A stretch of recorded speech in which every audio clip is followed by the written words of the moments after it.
Farewell ഫംഗ്ഷൻസിന് പോകുമ്പോൾ Naveen poly, Nikhil poly, ഇതൊരു 10-20 പേര് എനിക്ക് കിട്ടിയിട്ടുണ്ട്. സമീപ കാലഘട്ടത്തിൽ അത് മാറിയെന്നാണ് വിശ്വസിച്ചത്. മാറിയിട്ടില്ല എന്ന് എനിക്ക് മനസ്സിലായി. പിന്നെ ഇവിടെ ഈ കോളേജിലെ പരിപാടി വിളിച്ചപ്പോൾ ഇത്രയും സ്റ്റുഡൻസ് ഉണ്ടെന്നുള്ള കാര്യങ്ങൾ പറഞ്ഞു. നിങ്ങൾക്ക് അറിയോ പറഞ്ഞൂടാ, ഇത്രയും ആൾക്കാരുടെ മുമ്പിൽ ഇവിടെ നിൽക്കാന്ന് പറഞ്ഞാൽ ഇത്തിരി ബുദ്ധിമുട്ടുള്ള കാര്യമാണ്.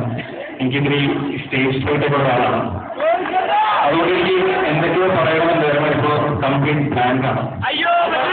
ഞാൻ ഇവിടെ പരിപാടിയിൽ നിന്ന് പറഞ്ഞാൽ ഞാൻ എൻ്റെ 2 കൂട്ടുകാരെ വിളിച്ചു, ഹിജു മജു എന്ന് 2 കൂട്ടുകാരെ വിളിച്ചു.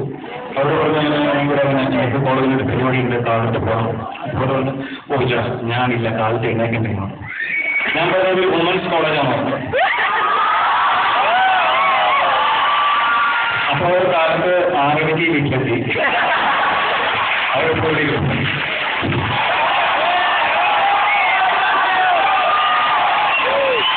ഇങ്ങനെയൊക്കെയാണ് കൂട്ടുകാർക്ക് പാര വയ്ക്കാൻ പറ്റുള്ളൂ. അപ്പോൾ അത് ഞാൻ മുതലെടുത്താണ്. പിന്നെന്താ പറയാ, ഞങ്ങളുടെ കോളേജിലൊക്കെ ഇതേപോലത്തെ പരിപാടികളൊക്കെ നടത്തുമ്പോൾ ഞാൻ എപ്പോഴും ബാക്കിലാണ് ഉണ്ടാകാറ്. അതുകൊണ്ട് ഇവിടെ നിന്നിട്ടുള്ള വിഷമം എന്താ എനിക്ക് അന്ന് മനസ്സിലായിട്ടുണ്ടായില്ല, ഇപ്പം മനസ്സിലാക്കുന്നു. പിന്നെ ഇവിടെ വളരെ രാഹുൽ ഞാൻ പരിചയപ്പെടുന്നത് CCLന്റെ ഇപ്പോഴത്തെ ക്യാമ്പിൽ വെച്ചിട്ടാണ്. CCL ടീമിൽ ഈ പ്രാവശ്യം പുതിയതായിട്ടൊരു 6-7 പേരെ എടുത്തിട്ടുണ്ട്. അപ്പോൾ പുതിയതായിട്ട് ആൾക്കാരെടുക്കുന്നതാണ്. ഇപ്പോൾ ഞാൻ ചുമ്മാ സെലക്ഷൻ കാണാൻ പോയി. വേറെ കൊണ്ടല്ല, ലെഫ്റ്റ് സ്റ്റാൻഡേർഡ് ആരെങ്കിലുണ്ടോ എന്നുള്ളതായിരുന്നു എൻ്റെ പേര്. എന്നെ ടീമിൽ നിലനിർത്താനുള്ള ഒരു ഘടകം ഞാൻ ലെഫ്റ്റ് സ്റ്റാൻഡേർഡ് മാത്രമാണ്. ബാക്കിന് രാഹുൽ റൈറ്റ് ഹാൻഡ് ബാറ്റ്സ്മാനാണ്. അതുകൊണ്ട് എനിക്ക് രാഹുലിന്റെ സ്നേഹമാണ്. പിന്നെ ഞാൻ അവിടെ നിന്ന് ഇറങ്ങുന്ന സമയത്ത് രാഹുലിനോട് പറഞ്ഞു, ഇവൻ അധികം നേരം സംസാരിക്കാൻ എടുക്കരുത്, കാരണം ഞാൻ കുറേ കാര്യങ്ങൾ പറയാൻ വേണ്ടി പ്രിപ്പയർ ചെയ്ത് വന്നേക്കാണ്. ഈ കുട്ടികളെ ഒരുപാട് ഉപദേശിക്കാനും പറയാനായിട്ടുണ്ട്. അതുകൊണ്ട് ഞാൻ അധികം നേരം എടുക്കുന്നില്ല. അപ്പോൾ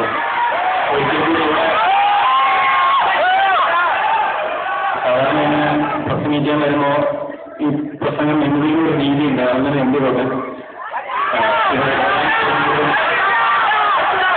നിങ്ങളെല്ലാം പരിചയപ്പെടാൻ കഴിഞ്ഞ സന്തോഷമുണ്ട്.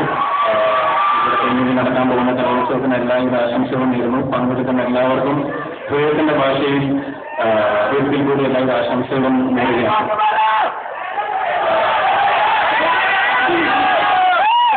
Students and we are highly excited to hear the famous dialogue from the faculty.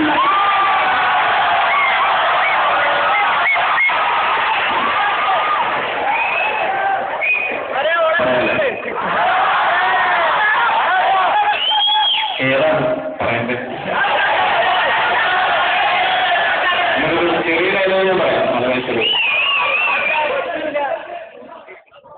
Onam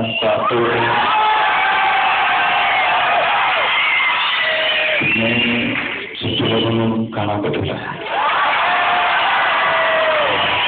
സ്പഷ്ടമായിട്ടുള്ള